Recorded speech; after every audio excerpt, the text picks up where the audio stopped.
हाँ, आज की चर्चा में आपका स्वागत है। सबसे पहले आज की इम्पॉर्टेंट बात ये है कि जनाब की परफॉर्मेंस हो चुकी है। अब उसके बाद में उन्होंने अपना व्लॉग डाला है। अब ये जो परफॉर्मेंस हो चुकी है तो अब इनको चाहिए वोट।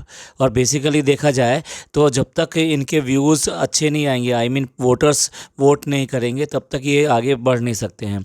तो इसलिए अब जो है ये पॉलिसी अडॉप्ट की गई है कि मैडम भी और जनाब भी लगातार व्लॉग पे व्लॉग डालेंगे और बार बार सबको प्रार्थना करेंगे, इल्तिजा करेंगे कि आप वोट कीजिए जैसे कि आपने पहले वोट किया था। सेकेंडली अब सारे बैरियर हट जाएंगे। पहले क्या थे, पूरी तरह से धर्मनिरपेक्ष लोगों की तरह काम करते थे, यानी ये होली दिवाली इन सब के बारे में भी विश करना, उनको थोड़ा बहुत जितना भी करते थे वो सेलिब्रेट करते थे थोड़ा बहुत।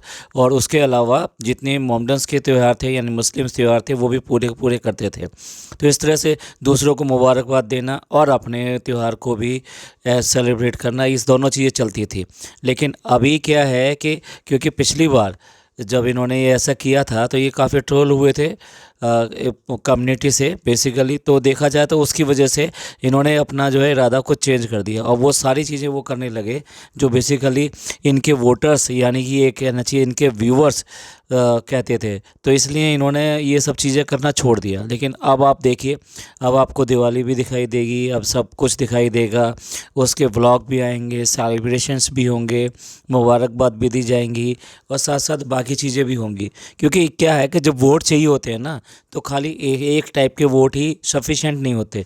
तो इसलिए अब ये ज़रूरी हो गया है कि पूरी जनता जनार्दन को, जो भी इनके हैं, उन सबको वोट करने के लिए प्रेरित किया जाए, उनके रिक्वेस्ट की जाए और बार उनसे गुहार लगाई जाए। तो इसीलिए अब रेगुलर जो ये आलसी पड़े हुए थे और कुछ करने को तैयार नहीं थे, घर में पड़े रहते थे, लेकिन कोई भी व्लॉग या कुछ भी है, पूरे महीने में अगर 4 व्लॉग आ गए तो ये इनफ था। और कई बार तो होता था 10-10 12-12 दिन तक कोई व्लॉग नहीं आता था। लेकिन अब आप इनके रेगुलर व्लॉग देखेंगे क्योंकि अब इनको चाहिए वोट्स, अब इनको चाहिए सब लोगों का समर्थन जिससे कि ये आगे बढ़ सकें। रही बात परफॉर्मेंस की, तो परफॉर्मेंस तो जो हुई तो वो परफॉर्मेंस तो इनकी अच्छी थी और उसमें जो बहुत सारी उन्होंने चीज़ें यूज़ की थी, यानी कि जो इनका कोरियोग्राफर हैं अनु, उसने अच्छा दिमाग लगाया और ऐसी छोटी छोटी ऐसी बहुत ही खूबसूरत चीज़ें उसने अपने इंक्लूड करी परफॉर्मेंस में। जैसे कि वो स्लाइड करना, मतलब एक तरह से देखा जाए तो उन्होंने अपने स्क्रीन को यूज़ किया और स्क्रीन के पैरेलल उन्होंने अपना जो कोरियोग्राफ जो है वो रचा था, यानी क्रिएट किया था। तो उसमें वो जितने भी इफ़ेक्ट्स जो स्क्रीन के ऊपर आ रहे थे तो उसके पैरेलल ही इनको डांस करना था, जो बेसिकली एक अच्छा सिंक्रोनाइजेशन के साथ में खूबसूरत दिखाई देता है। अगर वो सिंक्रोनाइज थोड़ा सा भी अलग हो जाए तो फिर क्या होगा कि एक्ट अलग आएगा और वो जो आगे या पीछे हो जाएगा। तो इस तरीके से बहुत तरीके से उसने दिमाग लगाया और ये सब चीज़ें क्रिएट करी। एक इसका जो एक सिनेमैटिक जो इफ़ेक्ट होता है वो वहाँ पे क्रिएट किया गया। 2 टाइम्स जो ना स्लाइडिंग को यूज़ किया जो कि देखने में बड़ा खूबसूरत लगा। अच्छा, सबसे पहले तो ये है कि सॉन्ग का जो सिलेक्शन था ना वो शाहरुख खान जी की फ़िल्म का था और बहुत ही मशहूर गाना था। तो आधा क्रिएशन तो उससे आ जाता है कि जब आप एक अच्छा गाना देखते हैं तो आपको वो ज़्यादा अच्छा लगता है। लेकिन इसका एक ऑपोजिट इफ़ेक्ट भी होता है, अगर आप वो प्रॉपर इफ़ेक्ट्स उसमें नहीं डाल पाएँ तो वो बहुत बुरा भी माना जाता है। तो इस तरीके से देखा जाए तो इन्होंने गाना अच्छा सेलेक्ट किया, उसको वेल कोरियोग्राफ किया, उसके बाद में बहुत अच्छा सिंक्रोनाइज़ किया और सिंक्रोनाइज़ करने के बाद में अच्छा वहाँ पे परफॉर्म किया। तो डेफिनेटली जो जजेस का भी इसी तरीके का रिएक्शन था उसके ऊपर। जनाब कोई भी मौका ऐसा छोड़ते ही नहीं है कि जब अपने आप को आइडियल शो कर सकें।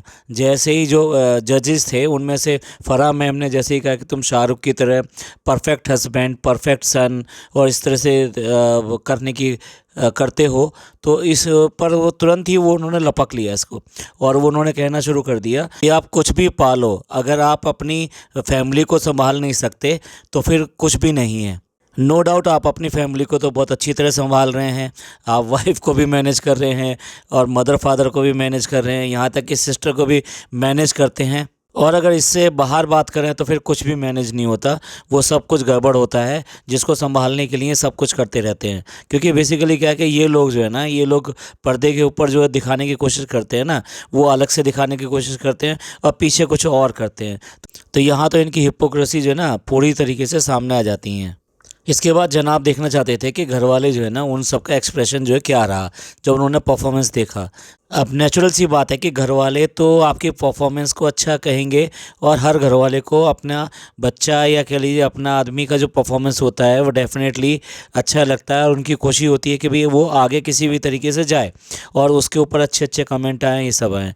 अब देखने वाली बात ये है कि जब वो सीन आता है, मैडम का नाम पुकारा जाता है, तो जनाब इतना भाग कर जाते हैं कि जैसे ये शो जो है इंडिया में नहीं हो रहा, ये कहीं बाहर हो रहा है, और वहाँ पर मैडम उस प्रोग्राम में स्पेशली वहाँ पर गई हैं, और पता नहीं कितने टाइम से वो जो है मैडम को उन्होंने देखा नहीं है, इसलिए मैडम को देखा और वो भागना शुरू कर दिया।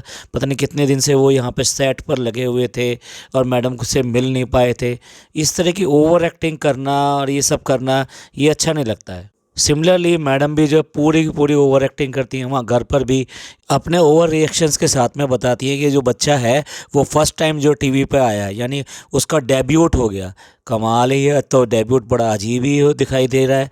आपको लग रहा है कि ये बच्चे का डेब्यूट हो गया टीवी के ऊपर, और साथ साथ जो है वो चिल्ला चिल्ला कर कह रही हैं देखो देखो देखो ये फर्स्ट परफॉर्मेंस है तुम्हारे पापा की, और उसके बाद में जो है चिल्ला रही हैं, ये सब कर रही हैं। ओवर एक्टिंग की तो पूरी की पूरी अब दुकान हो गई है आज की डेट में देखा जाए तो। कोई भी एक्सप्रेशन उनका नॉर्मल होता ही नहीं है, या लगता नहीं है कि भी ये एक नॉर्मल तरीके से बिहेव कर रहे हैं। अगर रियल एक्सप्रेशन देखने हैं तो पापा के देखो, पापा जो है वो उसके देखते हैं और देखने के बाद में उनके आंखों में आंसू आ जाते हैं। ऐसा ही होता है जब आप किसी अपने ही बच्चे का कोई अच्छा परफॉर्मेंस देखते हैं और आगे बढ़ता हुआ उसको देखते हैं, तो डेफिनेटली आपको इमोशंस आ ही जाते हैं। और एक मैडम है वो सिर्फ और सिर्फ ओवर एक्टिंग करना है, चिल्ला चिल्ला के बताना है, कूद कूद के बताना है, ये मतलब छोटा जो बेबी होता है उस बेबी से भी ज़्यादा बिहेव करके दिखाना है। और इस टाइम तो बहुत ज़्यादा पोलाइट, बहुत ही हम्बल और बड़े तरीके से बार बार रिक्वेस्ट हो रही है कि आप उनको वोट कीजिए, प्लीज़ वोट कीजिए, क्योंकि अगले हफ्ते से वोटिंग शुरू हो जाएंगी, और जिस तरह से आपने मेरे को जिताया था वैसे आप इनको भी जिताइए।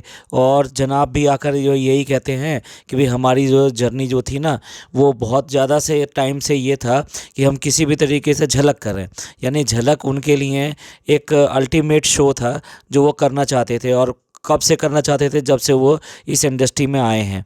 और मैडम है, मैडम अपने एक्सप्रेशन देती है, हाँ भाई आप बताइए। तो मैडम का कहना ये था कि भाई मैंने भी ऐसा सब कुछ किया था, लेकिन all of sudden first time में ही वो आउट हो गई थी, क्योंकि वहाँ फर्स्ट परफॉर्मेंस ही वो प्रॉपर कर नहीं पाई थी, वहाँ ब्लैंक हो गई थी, तो उसकी वजह से उनको फर्स्ट परफॉर्मेंस में ही उनको आउट कर दिया गया था। तो उनका कहना ये है कि तब से ही मेरे को ये था कि भाई ये कुछ तो है जो कि मेरे पास नहीं है। तो अब जनाब ऐसे कह रहे हैं जैसे बच्चे को कह देते हैं ना कि ठीक है बेटा, ठीक है, अगर तुम ऐसा कह रहे हो तो मैं वो खिलौना आपको ला कर दे दूँगा। तो जनाब प्रॉमिस कर रहे हैं कि भाई अब ये मेरा सपना नहीं है, अब ये मैडम का सपना है, और वो किसी भी तरीके से ये जीत कर लेकर आएंगे। जैसे वहाँ रखी है और जाएंगे, थोड़ी सी मेहनत करेंगे, ले आएंगे। अगर परफॉर्मेंस की बात करें तो बड़ा टफ परफॉर्मेंस है वहाँ पर।